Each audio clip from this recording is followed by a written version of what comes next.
अल्लाह, खुदा, ईश आदि नाम एक ही शक्ति के हैं। वो कैसा है, कहां है, कैसे मिलता है, किसने देखा है? ये प्रश्नवाचक चिन्ह पूर्ण रूप से हटाने के लिए अवश्य सुनिए जगत गुरु तत्वदर्शी संत रामपाल जी महाराज के अमृत वचन, सर्व पवित्र धर्मों के पवित्र शास्त्रों के आधार पर। आदरणीय गरीबदास साहिब अपनी वाणी में बताते हैं, जैसे हाली बीज धुन पंथी से बतरावे, वाम खंड पड़े नहीं ऐसे ध्यान लगावे। जैसे हाली बैलों के साथ हल के साथ में एक बीज बीजने का एक पाइप बांध लेता, उसने ओरना बोलते हैं रोहतक जिले में, ओरना। उस बीज, उस पाइप के माध्यम से बीज बीज रहा है और बैल हल जोत रहा है। रास्ते में एक यात्री आ जाता है पंथी, और उस हाली से रास्ता पूछता है कि भाई मैंने इस गांव में जाना है, क्या मैं ठीक जा रहा हूं? तो हाली उसकी तरफ ध्यान नहीं देता, उसकी बातों को अवश्य सुनता है और अपने काम में बिजी है। बीज भी छोड़ता जा रहा है, हल भी जोत रहा है, और चलता चलता उस यात्री को भी कह रहा है, भाई सीधा चला जा, रास्ता तेरा ठीक है, आगे बाएं मुड़ जाना और फिर सीधा निकल जाना। कहते जैसे हाड़ी बीज धुन, उसका विशेष ध्यान तो हाथ पे है जो बीज छोड़ रहा है, और पंथी से बतलावे,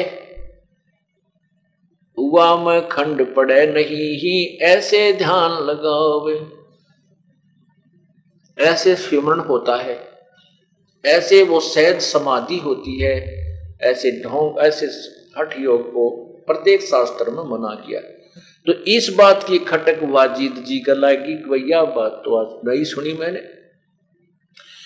तब उसने कहा कि भक्त मुझे कोई रास्ता बता फिर। तब धन्ना जी ने कहा कि मैं अपने गुरुदेव से आपको मिलाऊंगा, आप उनसे सत्संग सुनो, विचार सुनो और उपदेश लीजिए।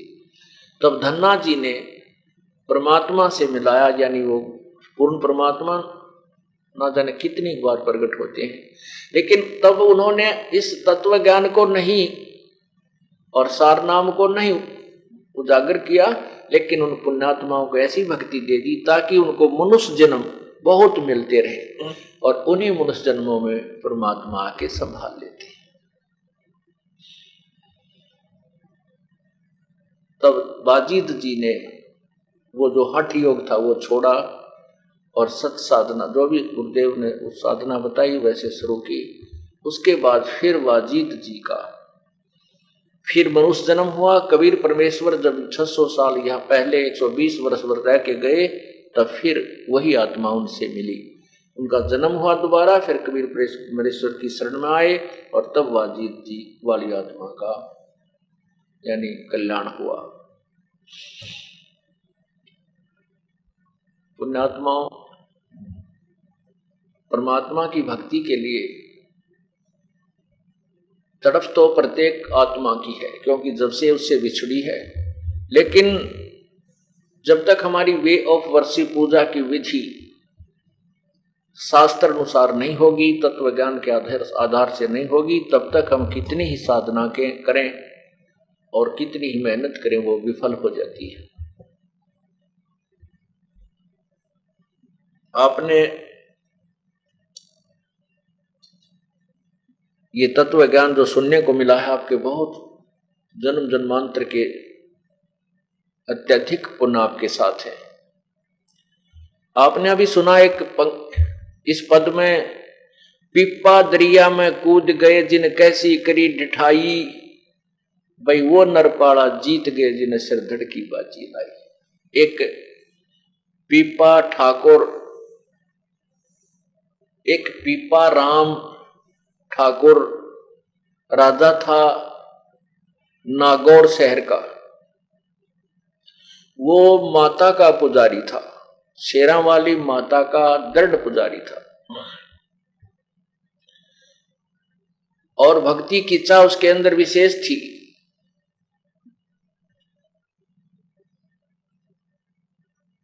भक्ति की चाह उसके अंदर विशेष थी, और वो संतों महात्माओं के समागम अपने घर पर करवाया करते थे। उधर से पूर्ण परमात्मा कबीर देव जी काशी में प्रकट थे, और स्वामी रामानंद जी को उन्होंने तत्व ज्ञान से परिचित करवा दिया था। उसके बाद रामानंद जी की मंडली उस तत्व ज्ञान का ही प्रचार किया करती थी, आन उपासना को मना करने लगे। एक दिन रामानंद जी की मंडली और पीपा ठाकुर राजा के नगर में वहां पर किसी के यहां सत्संग कर रहे थे, तो राजा को पता चला, तो राजा ने उनको अपने पास भी बुला लिया। तो उसमें उन्होंने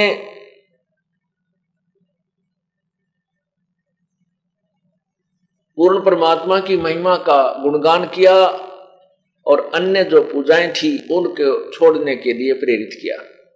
राजा ने कहा कि महात्मा जी, मैं तो शेरा वाली माता की पूजा करता हूं,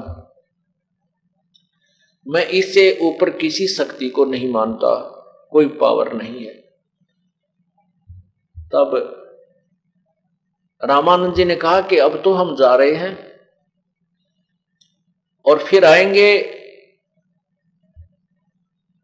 तो उस पीपा जी ने कहा कि मेरे से माता साक्षात बातें करती है, मैं आपकी बातों में आने वाला नहीं हूं। तब रामानंद जी ने कहा कि आप माता की जब भी कोई पूजा करते हो, जब आपसे वो साक्षात्कार हो उनका, तो आप उससे पूछना कि आपसे ऊपर कोई शक्ति है कि नहीं। अब रामानंद जी वहां से चले गए अपनी मंडली को लेकर के।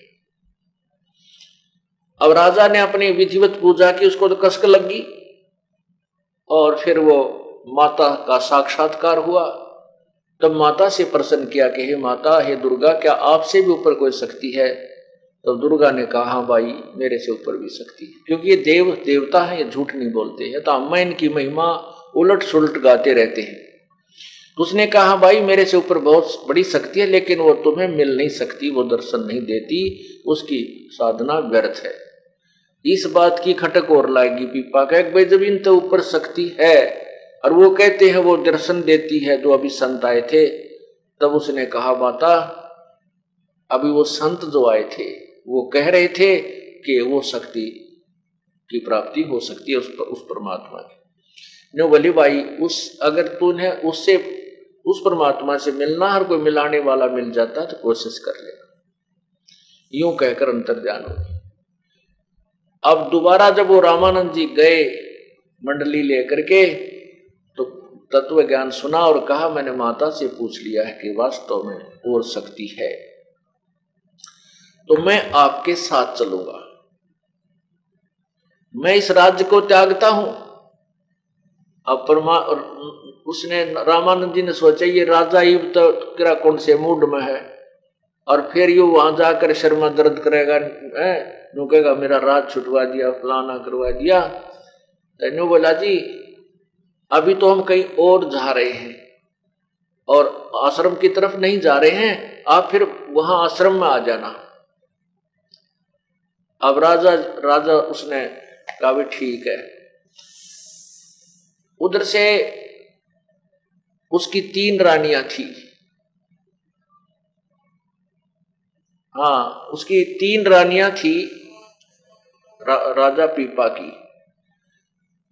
तो वो तीनों रानियों ने भी कहा कि हम भी आपके साथ चलेंगी, हम भी आपके साथ चलेंगी।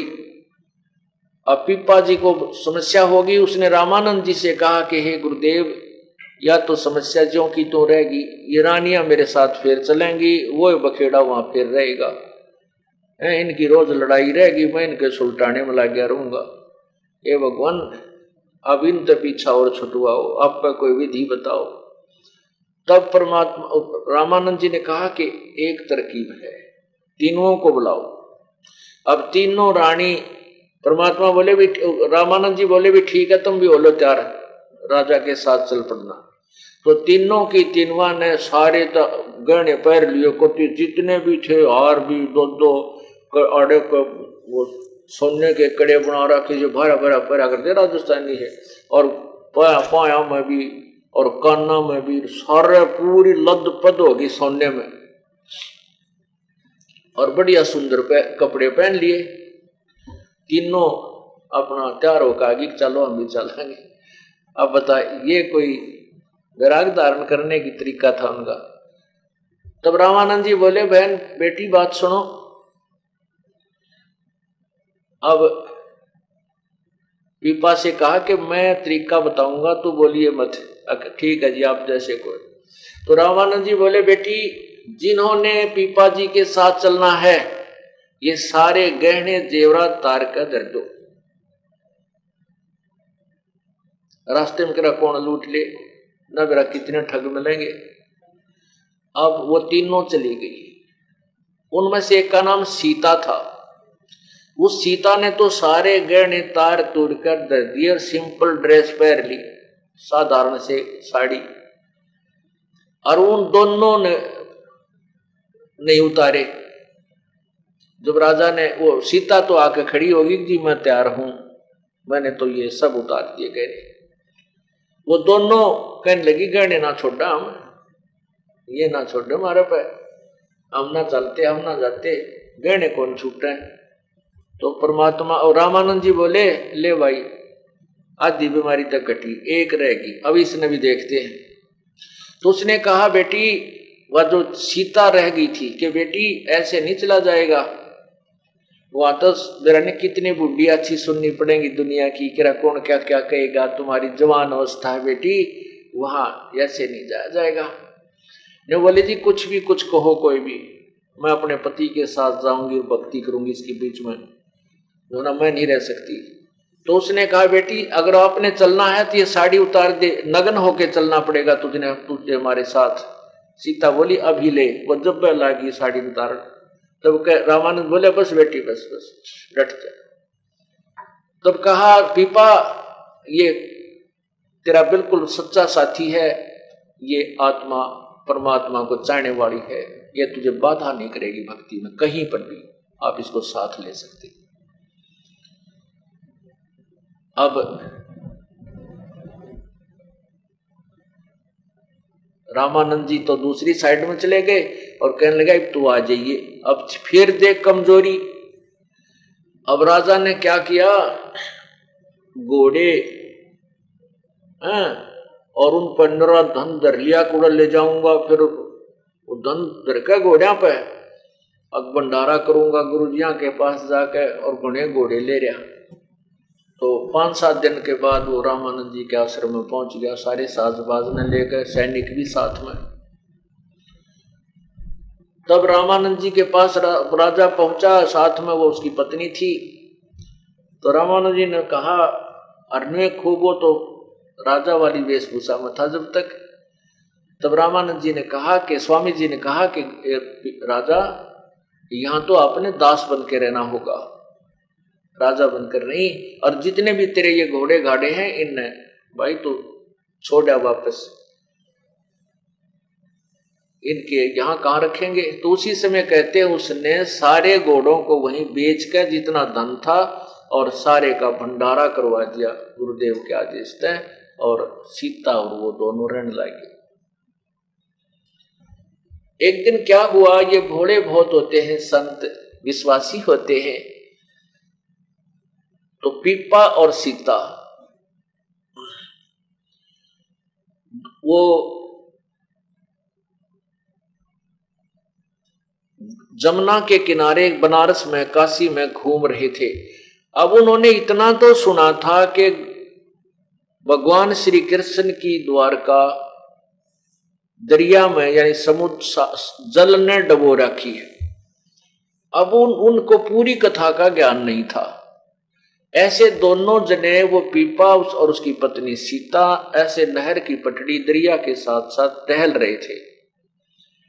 और स्वामी रामानंद जी कहीं बाहर चले गए थे अपने सत्संग उद्देश्य थे। तो वो बैठे बैठे बातें करने लगे। भोले होते हैं संत। सीता, पीपा ने कहा, सीता सुना है भगवान की द्वारका जल में डूब गई थी, पता नहीं कहां सी होगी। इच्छा करता है कि भगवान से मिलने एक बार आए हुए द्वारका में चलते हैं, भगवान वहां मिलेगा। उनकी बात एक लफंडर सा पाली सुने था। वो बोला, मैं बताऊं द्वारका किस है, कहां? इसमें ये यो दिखा ना, वो गंगा के बीच में दरिया में निशान बता दे, वहां सी है। अच्छा, अब उनका देखते देखते दोनों आने डांक मार दी। अब चल भगवान से मिलाते हैं। अब कहते हैं पूर्ण परमात्मा ने उसके लिए क्या लीला की कि वहां पर एक द्वारका रच दी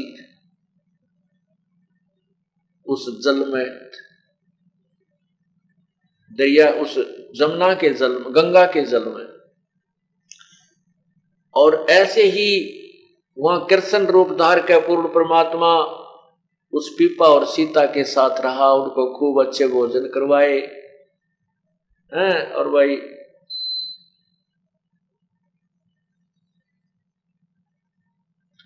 एक यानी 7 दिन तक उनको वहां रखा मेहमान बना करके। उधर से क्या हुआ कि वहां आसपास नगरी में शोर मच गया कि 2 भगत, 2 साधु और गंगा में डूब कर मर गए। उस पाली ने धमकावे, सारे उस ग्वाले को धमकावे और उसको बुरा भला के, निकम्मे तूने क्या किया, यू तूने क्या कहा इनको? उस पाली ने बताया, ग्वाले ने कहा कि ये मेरे से न्यू पूछे थे कि यहाँ बताते हैं द्वारका है जल में, वो कहां सी है। मैंने तो मजाक कर दिया, कुआरी इसको बीच में है, वो बीच के अंदर है दरिया में। इन्होंने मेरी दूसरी बात सुनी है, कोई ना डांक छलांग लगा दी। दो भक्त मर गए, 2 भक्त मर गए। दरिया का पानी था, उसमें लाश भी ना पावे, तेरा कित जावे। तो कहते 7 दिन तक परमात्मा ने वो वहां रखे। और 7वें दिन कहने लगे, भगवान हम जाते, हमारे गुरु जी आगे होंगे। पूर्ण परमात्मा बंदी छोड़ने का, अच्छा बेटा जाओ, और यूं करो, ले एक अंगूठी दे देता हूं, दोनों के इसी बढ़िया सोने की अंगूठी छाप पहना दी और उस पर लिख रखा कृष्ण, श्री कृष्ण। क्योंकि वो श्री कृष्ण माता तो ऊपर के श्री कृष्ण जी ने मान बैठे, क्योंकि अब पुराना रंग भी जल्दी से नहीं जाता, तो उस पर लिखा श्री कृष्ण। वो दोनों बार आए 7वें दिन, तो वहां आसपास के लोग देख रहे आदमी, ये दोनों जिंदे आ गए। तो सारे भाग के इकट्ठे हो गए खेतों वाले, कहने लगे आप मर गए थे। तो बोला हम क्यों मरे, वो जो भगवान नहीं बचते, हम तो भगवान से मिलकर आए हैं, श्री कृष्ण जी की द्वारका में गए थे और वहां 7 दिन भगवान के साथ वहां ग्वाल बालों में खेल कर आए हैं। वो कहने लगे नहीं जस्ती, देखो भगवान ने हमारे को छाप दी है अंगूठी, दोनों पैर एक। अब पुण्यात्मा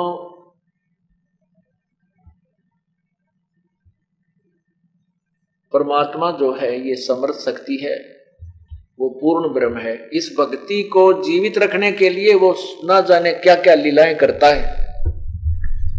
एक बार क्या हुआ कि पीपा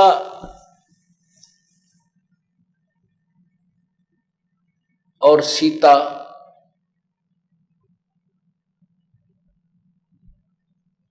ऐसे जा रहे थे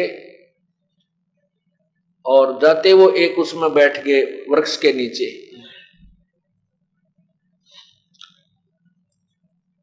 एक सेठ वहां पर आया और उसने कहा कि बाबा जी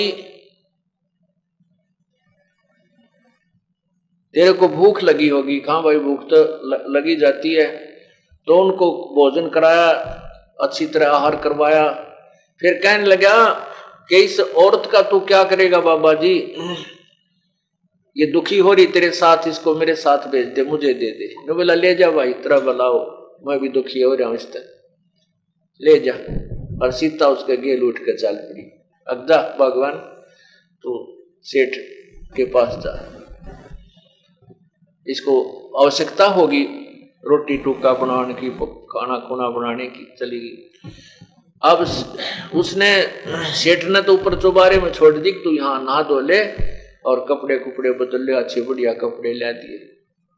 अब सेठ जी आध घंटे के पाछे गया, ऊपर कुआड़ खोले तो वहां शेरनी का रूप धारण करके वह शेरनी दिखाई दी। और सेठ जी तो उल्टा कुला करता हुआ पड़काले में कानून लोट करता हुआ तला आगे पड़ा, मर गया मर गया मर गया, क्या हो गया? तो किसी नहीं बताओ, भाजा गया जहां पीपा जी बैठे थे। कहने लगे महाराज जी उसने ले आओ ना भाई, राख तो है अभी तो कुछ दिन राखते ले, आज भी ना पूरा भी दिन ना होया रहता है। ने बोला नहीं कति मर जाएगा मैं तो मार दिया, वो शेरनी बन गई बात है। जब पीपा गया ने बोला आजा भगवान, इसे बुद्धिहीन तो बहुत मिल लेंगे अपन को। इस प्रकार पुण्यात्माओं परमात्मा के नाम पर लगने के बाद कुछ आपत्तियां भी आती हैं, परमात्मा उनकी मदद भी करता है। एक दिन क्या हुआ, पीपा जी जा रहे थे शहर में, एक मुसलमान के घर जन्म एक तेलन बैठी थी दुकान, वो अपने घर पे। अब बाहर मतलब कहीं मिल गई रास्ते में, और राजा और पीपा ने कहा कि बेटी राम राम बोल, राम राम। ने बोली क्योंकि मुसलमानों में कहते हैं कि राम नाम जब बोल रहे हैं जब कोई मर जा, वैसे राम नहीं कहते वो।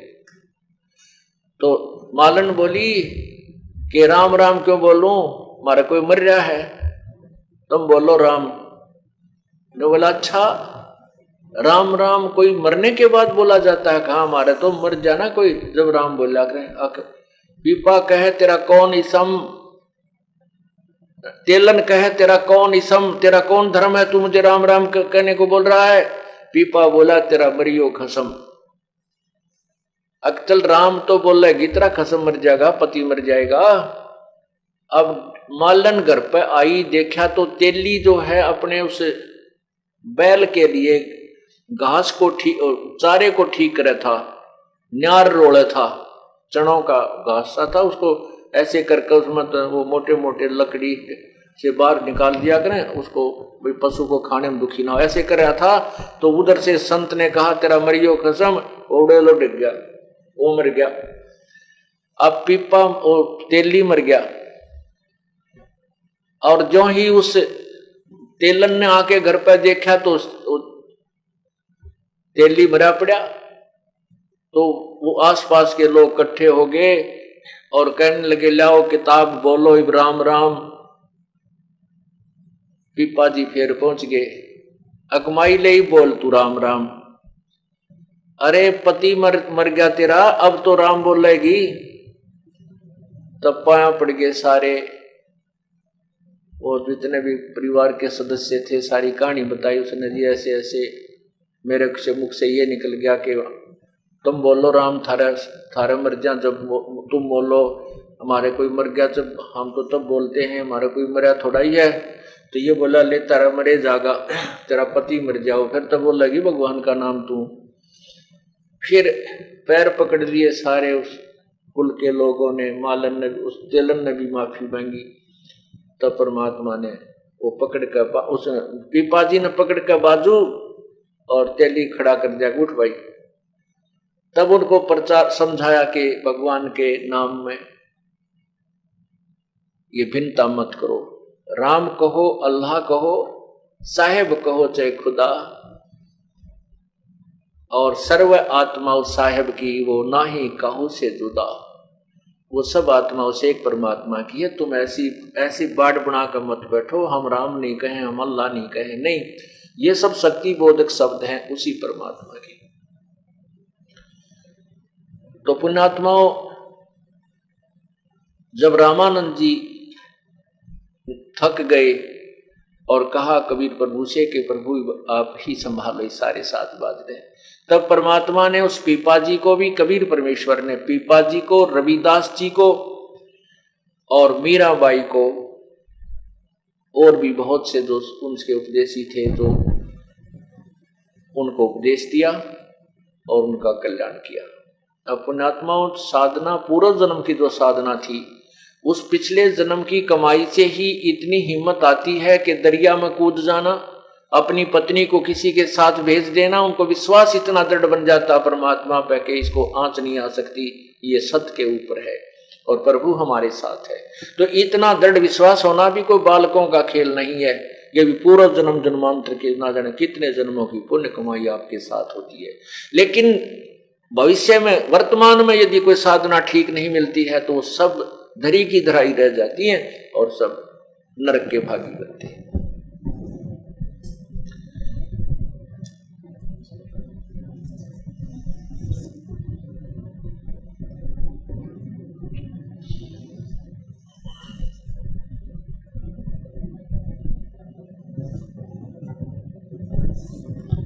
एक समय कबीर परमात्मा जी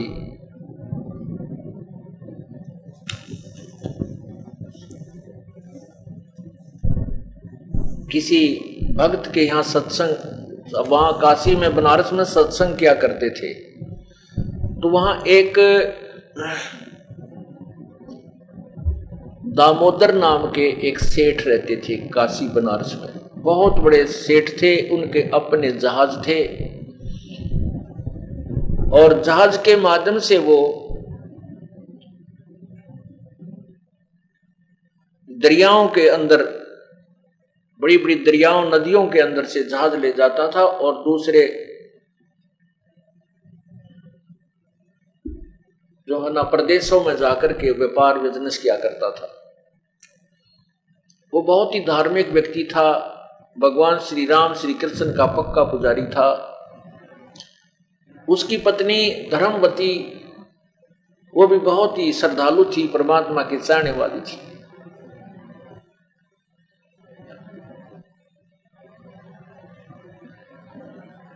उसको कुछ शारीरिक तकलीफ भी रहती थी और वैसे परमात्मा की चाह उसमें अत्यधिक थी। एक दिन परमात्मा ने कृपा की कि वहां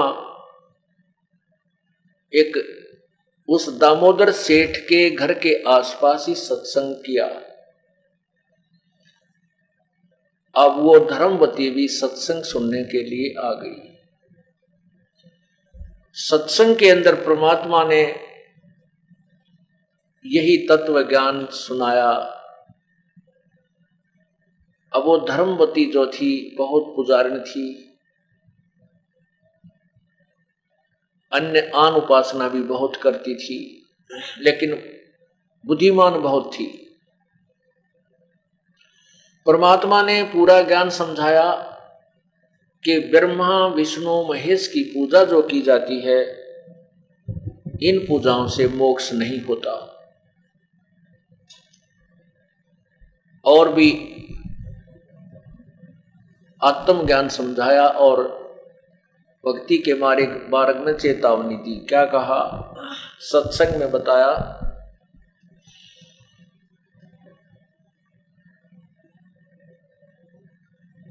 भाई और बात तेरे काम न आवे, संतों शरण लाग रे, के सोए गफलत में बंदे, जाग जाग नर जाग रे, जाग जाग नर जाग रे। और बात तेरे काम न आवे, संतों शरण लाग रे, के सोए गफलत में बंदे, जाग जाग नर जाग रे, जाग जाग नर जाग रे। इस तन सराय में जीव मुसाफिर, ये करता रहे दिमाग रे। इस तन सरा में जीव मुसाफिर, करता रहे दिमाग रे, रात बसेरा कर ले डेरा, चले सवेरा त्याग रे, चले सवेरा त्याग रे। और बात तेरे काम न आवे, संतों शरण लाग रे, के सोवे गफलत में बंदे, जाग जाग नर जाग रे, जाग जाग नर जाग रे। इस तन सराय में जीव मुसाफिर, करता रहे दिमाग रे, तन सराय में जीव मुसाफिर, करता रहे दिमाग रे, रात बसेरा कर ले डेरा, चलो सवेरा त्याग रे, चले सवेरा त्याग रे। और बात तेरे काम न आवे, संतों शरण लाग रे, के सोवे गफलत में बंदे, जाग जाग नर जाग रे, जाग जाग नर जाग रे। उमदा चोला बना अनमोला, ये लगे दाग पे दाग रे, उमदा चोला बना अनमोला, लगे दाग पे दाग रे। 2 दिन की गुजरान जगत में, क्यों जले बिरानी आग रे, जले बिरानी आग रे। और बात तेरे काम न आवे, संतों शरण लाग रे, के सोवे गफलत में बंदे, जाग जाग नर जाग रे, जाग जाग नर जाग रे। भाई को बद कांचड़ी चढ़री चित पे, तू होया मनुष्य से नाग रे, को बद कांचड़ी चढ़री चित पे, तू होया मनुष्य से नाग रे। सूझे नहीं सजन सुख सागर, बिना प्रेम बैराग रे, बिना प्रेम बैराग रे। और बात तेरे काम न आवे, संतों शरण लाग रे, के सोवे गफलत में बंदे, जाग जाग नर जाग रे, जाग जाग नर जाग रे। भाई हर सुमर सो हंस कवावे, ये कामी करो दी काग रे। हर सुमर सो हंस कवावे, कामी करो दी काग रे। बोहरा न भर में विष के वन में, चल बेगमपुर बाग रे, चल बेगमपुर बाग रे। और बात तेरे काम न आवे, संतों शरण लाग रे, के सोवे गफलत में बंदे, जाग जाग नर जाग रे, जाग जाग नर जाग रे। भाई शब्द सैन सतगुरु की पेछानी, पाया अटल सुहाग रे। शब्द सैन सतगुरु की पेछानी, पाया अटल सुहाग रे। नतानंद महबूब गुमानी, वो परगट पूर्ण बाग रे, परगट पूर्ण बाग रे। और बात तेरे काम न आवे, संतों शरण लाग रे, के सोवे गफलत में बंदे, जाग जाग नर जाग रे, जाग जाग नर जाग रे। सत्संग के अंदर बताया कि गुरु बिन माला फेरते, गुरु बिन देते दान, गुरु बिन दोनों निष्फल हैं, चाहे पूछो वेद पुराण। कबीर साहब समझा रहे हैं सत्संग में, कबीर गुरु के बिना, गर्भ योगेश्वर गुरु बिना, वो लग गया हर की सेव। कह कबीर बैकुंठ ते भाई, फेर दिया सुखदेव। परमात्मा समझा रहे हैं उस दिन सत्संग के अंदर, तत्व ज्ञान के आधार से भिन्न भिन्न कहानी सुनाई। कि ब्रह्मा विष्णु महेश की साधना से केवल स्वर्ग प्राप्ति होती है और स्वर्ग प्राप्ति करके ये प्राणी फिर वापस 84 लाख योनियों में भ्रमता रहता है, पूर्ण मोक्ष नहीं होता। पूर्ण ज्ञान समझाया, सृष्टि रचना सुनाई और फिर कहा कि साधना भी जो की जाती है वह गुरु के बिना, वो भी गुरु पूर्ण हो, गुरु के बिना मोक्ष नहीं हो सकता। गुरु बिन वेद पढ़े जो प्राणी, समझे न सार रहे अज्ञानी। गुरु बिन काहु न पाया ज्ञान, जो थो था वो छड़े किसाना। गुरु गर्भ योगेश्वर, गुरु बिना, जो माँ के गर्भ में उसको ये ज्ञान हो गया था सुखदेव को कि भक्ति बिना गुजारा नहीं प्राणी का। 12 वर्ष तक माँ के गर्भ से, पेट से बाहर नहीं आया। 12 वर्ष के बाद जब बाहर आया तो उठकर घर से भाग लिया, माता पिता को दर्शन भी नहीं दिए, अपनी ओर नाल कमर पर डालकर भाग लिया। वो आगे जाकर अपने आप पर काट पीट कर और नाल और भक्ति में लग गया। और पूर्व जन्म की साधना के कारण उसके अंदर इतनी प्रेरणा थी और उसी कारण से स्वर्ग में, बैकुंठ में, भगवान विष्णु के लोक में चला गया।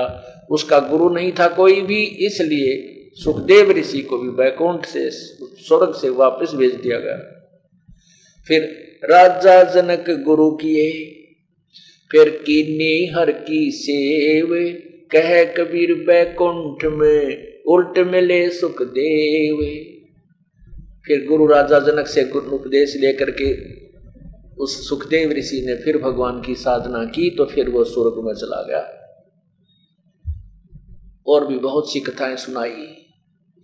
तो वो धर्मवती जो दामोदर सेठ की पत्नी थी, वो गई तो यूं थी चल संता के सत्संग सुन लिया करते हैं, और उसने तो ऐसा सुना उसकी तो जो ना अंदर से आत्मा जबरदस्त जागेगी। और उसने सोचा कि मैं जो पूजाएं कर रही हूं ये तो बिल्कुल व्यर्थ है और साथ में गुरु के बिना साधना तो बिल्कुल गलत होती है। अब वो इतनी अपने पति की इतनी वफादार थी कि उनकी आज्ञा के बिना कोई भी कार्य नहीं करती थी।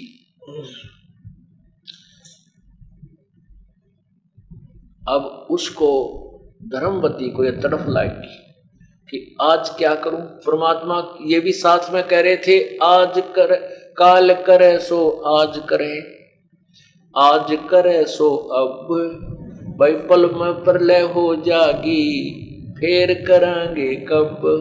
क्या बेरा सांस का, इस श्वास का क्या पता कै दिन का ये कब यहां से चला जाए, ये प्राणी और सब साजबाज रखा रह जाए। नहीं भरोसा देही का ये बिनस जावे छिन्माही, भाई श्वास उश्वास में नाम जपो और जितन का सुनाई। कहने का भाव ये है कि उस धर्मवती को इतनी प्रेरणा होगी, ये भगवान नाम तो लेना चाहिए, ऐसे गुरु इतना बढ़िया ज्ञान बताने वाले कब कब मिले। उधर से उसके साथ धर्म संकट खड़ा हो गया कि मैंने पति की आज्ञा नहीं ली और बात बिगड़ गई और नाम लेना चाहती हूँ। तो उसने अपनी सहेली से कहा कि बहन जो परमात्मा कबीर जी की शिष्या थी, कहने लगी मैं तो नाम लेना चाहती हूँ पर मेरे सामने एक समस्या आ गई। क्या कि मैंने अपने पति से पूछा नहीं, आज्ञा नहीं ले रखी, कहीं वो मेरे से नाराज हो जाए। मैं कोई ऐसा कार्य नहीं करती जिससे मेरे पति की आत्मा दुख पावे। तो वो बहन बोली चलो गुरुदेव के पास चलते हैं, जैसा जो समाधान वही बताएंगे। तो दोनों जनी वहां गुरुजी बैठे थे सत्संग के उपरांत। तो कहने लगी बस धर्मवती सेठानी ने कहा कि हे गुरुदेव, हे महाराज जी, आपके ज्ञान को सुनकर मैं गदगद हो गई हूँ और मैंने गुरु नहीं बना रखा, मैं आपको गुरु बनाना चाहती हूँ।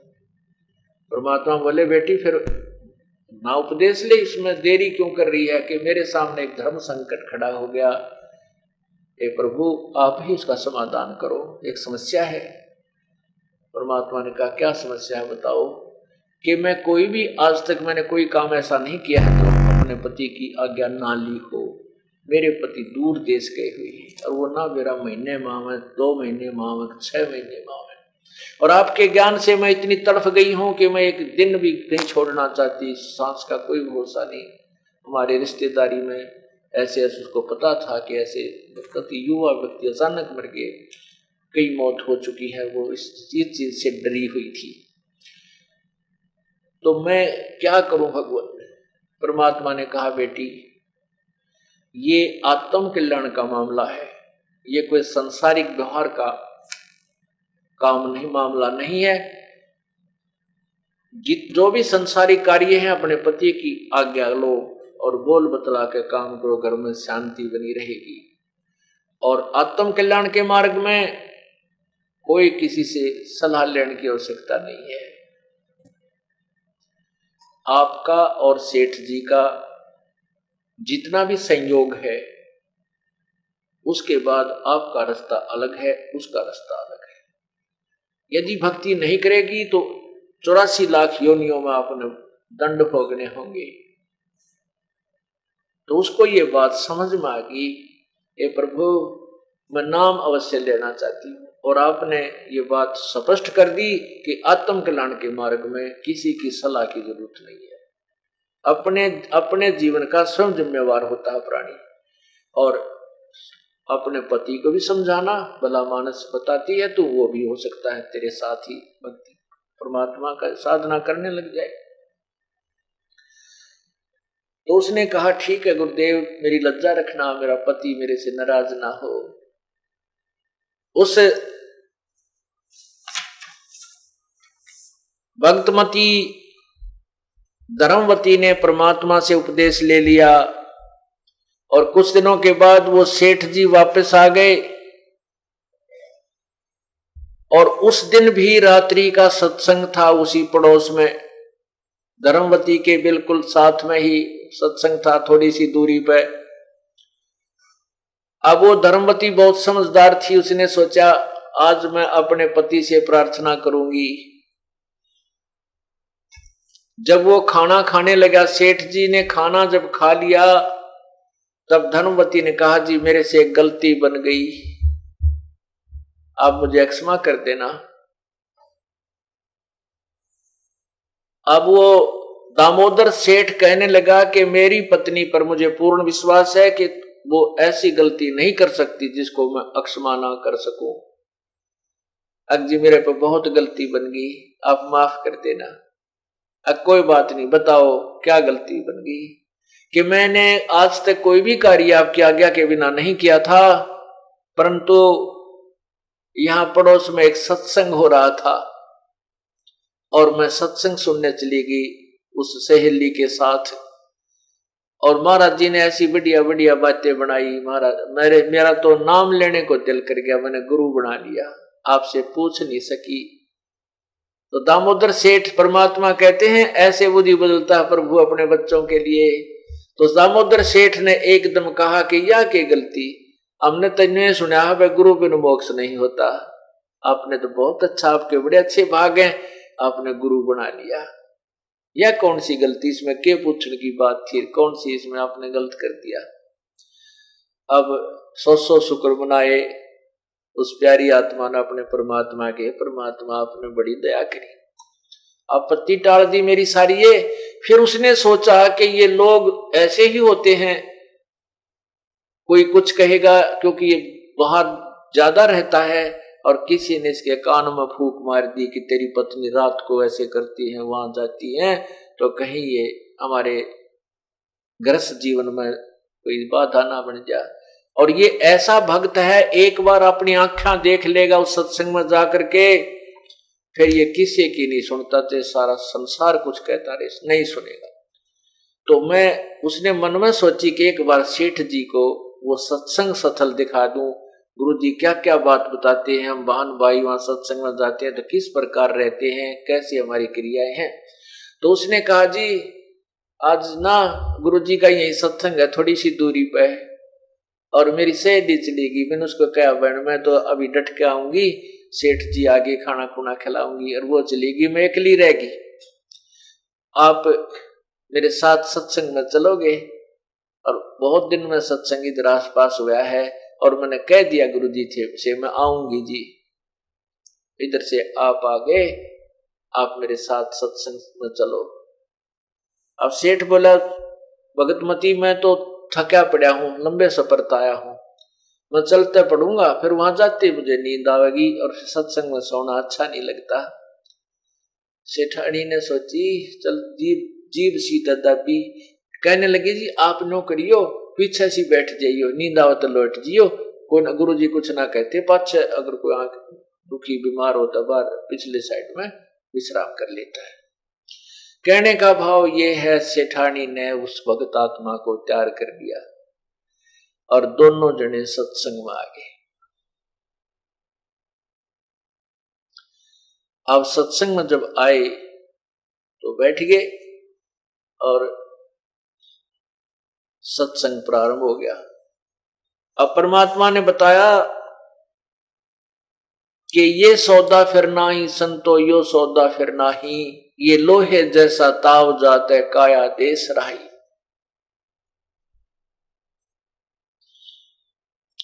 तीन लोक और भवन चतुर्दश सब जग सौदे आही, और दुगने तिगने किए चौगने किन्हों मूल गवाही।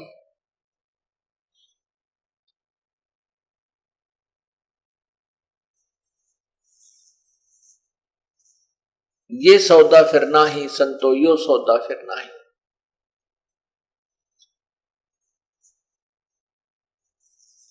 फिर क्या बताते हैं कि ये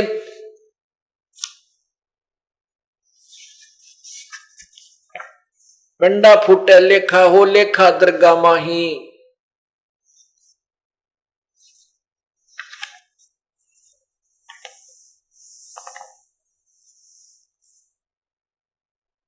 कहते हैं उस दरगाह में मार पड़ेगी त्रियम पकड़ेंगे बाही, वह दिन की मोह डरनी लागे लज्जा रैक नाही। नर नारायण देही पाके तू फेर चुरासी जाही, और जा सतगुरु की मैं बलिहारी जो जामन मरण मिटाही। फिर कहते हैं कुल परिवार तेरा सकल कबीला मसरत एक ठहराई, बांध पिंजड़ी आगे धर लिया मरकट को ले जाई। अग्नि लगा दिया जद लंबा फूक दिया उस ठाई, वेद बांध फिर पंडितावे गुरु जी आए पाछे गरुड़ पढ़ाई। नर से तीतू पसवा की जय गद्दा बैल बनाई, ये 56 भोग कहा मन बोरे की तो कुरडी सरने जाई।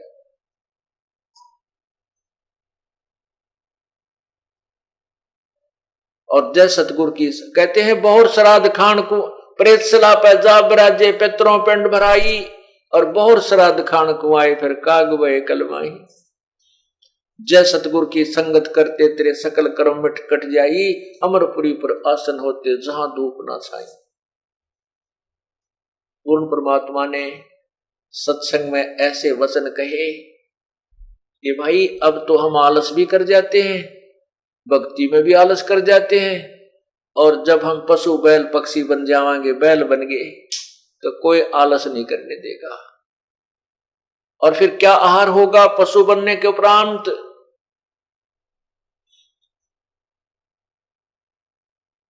ये 56 भोग कहां मन बोड़े, कहां कित कुरडी चरने जाई। आज मनुष्य भूख लगती है, दूध पी ले, फल खा ले, रोटी खावे, समय पर पानी पी ले, चाय पी ले, और एक राम नाम के बिना भाई फिर पशु बन जाएंगे। और पशु बनने के बाद फिर बैल बन जाएंगे, नाक में नाथ गल जाएगी, और किसान के हाथ में डोर आ जाएगी। खेत में काम कर रहा होगा, वहां हरी हरी घास तेरा चारा होगा, तू चर नहीं सकेगा, खा नहीं सकेगा, तेरे मुंह में जुबान नहीं रहेगी, तू बोल के बता नहीं सकता प्यास लगी है या भूख लगी है, कि पेट में दर्द है या कोई सिर में दर्द है।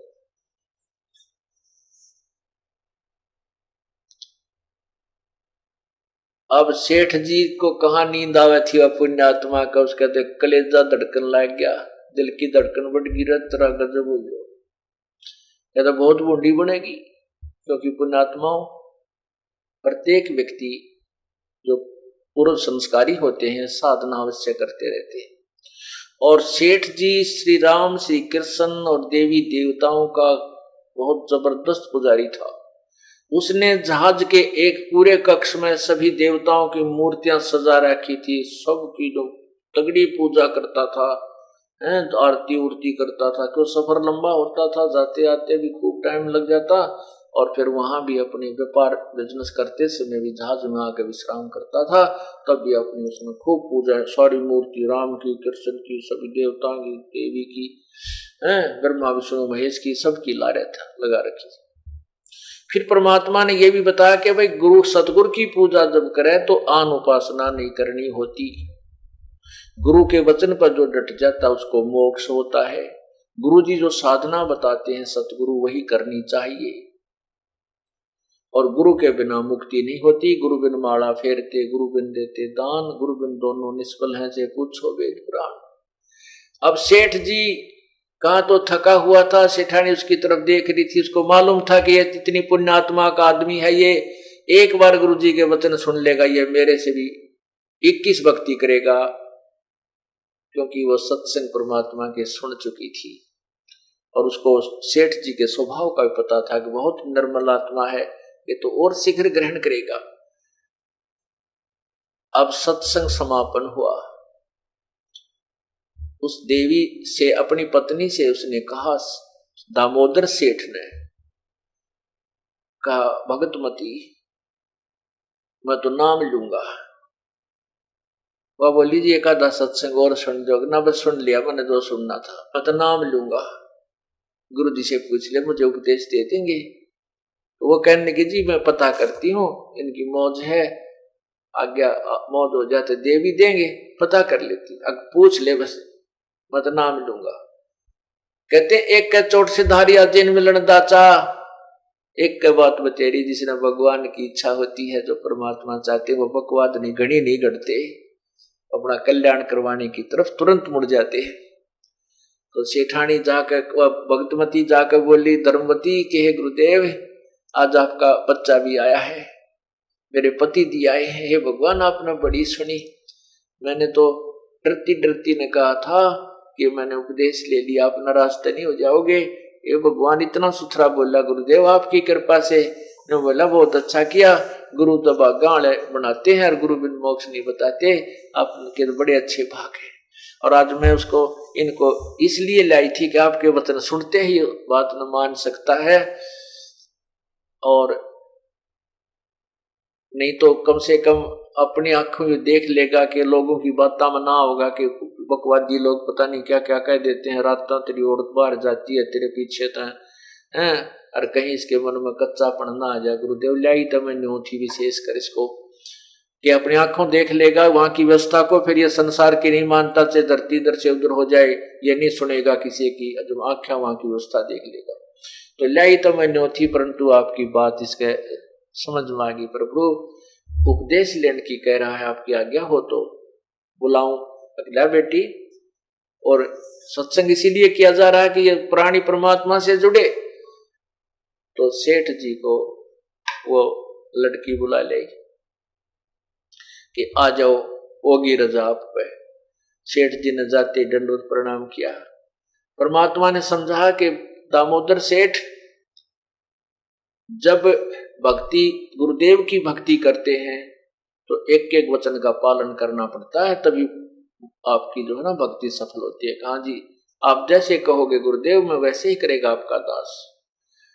भाई और जो भी मूर्तियां हैं, जो भी तू साधना करता है वो त्यागनी पड़ेंगी आपने, क्योंकि जिस वैद्य से आप दवाई ले रहे हो या कोई वैसे अपने आप से गोलियां दवाई खा रहे हो, तो वो गोलियां वो दवाई त्यागनी होती है जब दूसरे वैद्य से दवाई ली जाती है।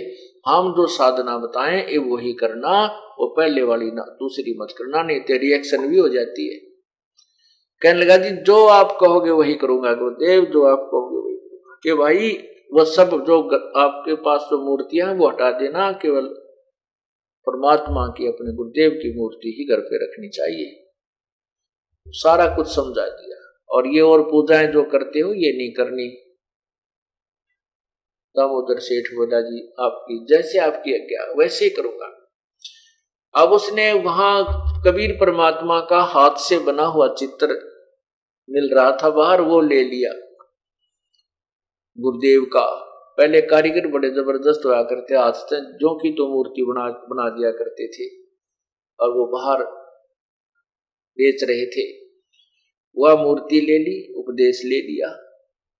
और फिर से सफर के लिए तैयारी कर दी, अपने बिजनेस के लिए, व्यापार के लिए जहाज में चल पड़ा। उसके जहाज में और भी बहुत से व्यापारी लोग, बिजनेसमैन जाते थे, बड़े बड़े सेठ जाते थे। वो किराए पर माल लाते थे और सेठ जी भी किराए पर अपने जहाज से किराया भी उनसे लेता था। आगे अपना धंधा ऐसे भी करता था और बिजनेस भी करता था। अब जहाज चल पड़ा तो दूसरे सेठ थे, जो व्यापारी लोग थे, उन्होंने देखा कि रे दामोदर, वो सारी मूर्तियां थी कहाँ गई। दामोदर सेठ ने क्या किया, जहाज में जाते ही जब जहाज चला तो वो सारी मूर्तियां जितनी भी धर रहा था उठा के और समुद्र में प्रवाह कर दी, जल प्रवाह कर दी, और एक मूर्ति अपने परम पिता की लगा ली, कबीर परमेश्वर की। तो वो दूसरे सेठा ने देखा, लाला जी तो इतना जबरदस्त पुजारी था, इसने पूरे कमरे के चारों तरफ तस्वीरें ला रखी थी, आज एक भी कोई ना, यू एक इस भगत से की मूर्ति लाए बैठे है। तो सेठ दामोदर से उन सेठा ने कहा, लाला जी वो नास्तिक हो गया तू। तो दामोदर बोला, नहीं नास्तिक क्यों हो गया भाई, मैं भक्ति करता हूं। कि वो सारे भगवान की मूर्तियां कहाँ गई भाई, मैंने गुरु बना लिया। अन्यों क्या करें, गुरु की पूजा में और पूजा नहीं करनी होती। कहने लगे, भाई ईसा कौन गुरु बना लिया तने? कि कबीर साहब, कबीर जी, सदगुरु कबीर जी मेरे गुरुदेव हैं। अच्छा भाई, यो कबीर तुझे पार कर देगा? तने यार हनुमान भी छोड़ दिया, शेरा वाली माता की भी वो तस्वीर कोनी, राम कृष्ण की भी कोनी, विष्णु भगवान शिव जी की भी नहीं, दुर्गा माता की भी कोई, लक्ष्मी माता की भी नहीं। ने बोला, भाई हमने तो जो है ना भक्ति करनी है, गुरुदेव ने आदेश दे दिया, जो उन्होंने साधना दी है वही कर रहे हैं। और देख गुरु जी का फोटो रखा और मैं पूजा करता हूँ। तो उसकी खूब हंसी मजाक करने लगे। बोले, रत्न तेरे तो फूट गए बाग कति, तने ऐसे भगवान छोड़ दिए, एक इस जुलाहे के ऊपर आश्रित होकर बैठ गया, तेरा बेड़ा गर्क होगा। ने बोले, भाई कोई बात ना, मेरा बेड़ा गर्क होगा चाहे रहो, अब तो सिर धड़की बाजी है, अब तो भक्ति में यह करूंगा, मेरा चाहे बेड़ा पार हो चाहे रह जाओ, पर तुम अपने भगवान पूजो। भाई मैं कहना तुमने ममना नहीं करता, मेरे सिर में दर्द मत करो, तुम अपना काम करो, मैं अपना करो। तो उन्होंने उस दामोदर का नाम कबीर धर लिया। अको आ गया कबीर, उसका कबीर कहने लगे, कबीर आ गया, कबीर आजा, कबीर आजा। वो के 20 बेकूफा में एकला ना बोला, अच्छा भाई आ गया, कुछ भी कह लो इस दास को, तुम कबीर कहो चाहे कुछ कहो। और वो खुश हुआ, चलो इनके मुंह तो भगवान का नाम तो निकला है, कि ब्रह्म सद्बुद्धि आ जाए, इनको इसका पुण्य मिल जा, नाराज नहीं हुआ। पुण्यात्मा इससे हमने भी ग्रहण करनी है शिक्षाएं, परमात्मा ने जो लीलाएं की हैं, भक्तों ने जो अपने व्यवहार बदले हैं, ऐसे हम सफल होंगे। तो वो चले गए और फिर वापस आने लगे 2-4 महीनों के बाद। सबके कुछ सेठ तो अपने परिवार को भी साथ ले जाते थे, और सबका वापस आते समय माल लाद रखा उसमें जो उन्होंने कमाई करी थी, कुछ एक के परिवार भी साथ थे। वापस आ रहे थे तो एक रात्रि में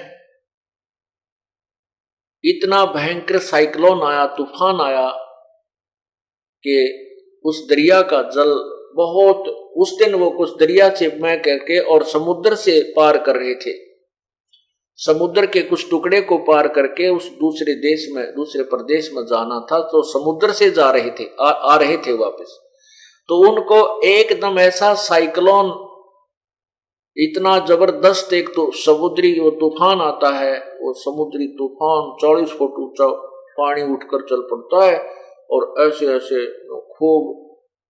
तो वो शाम का समय था और उधर से देखा कि वो साइक्लोन खड़ा हो गया है, अब जहाज के बचने की कोई आशा नहीं रही। और पता था कि घंटे 2 घंटे में 3 घंटे में ये समुद्री तूफान हमारे तक पहुंच जाएगा। और आज हम गए और उधर से वो जहाज ऐसे ऐसे हिलने लगा, वो जो तूफान की जो लहर चल ही रही थी अभी आया नहीं था।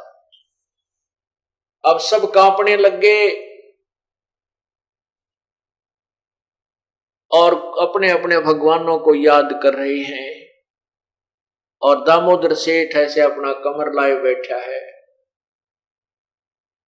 वो कोई क्रिया नहीं कर रहा है। जब देखा कि बात कति बिगड़ने वाली है और जहाज डूबेगा, आज नहीं बच सकते, तब सभी सेठों ने कहा, उन यात्रियों ने कहा कि दामोदर, उनमें से एक सियाना भगत था, सेठ था, वो कहने लगा भाई इन्हों क्या करें, भगवान गुरु के भगत की गणी सुना करे। और गुरु भगत जो दामोदर है, इससे कहो ये भी अपने गुरुदेव ने याद कर ले।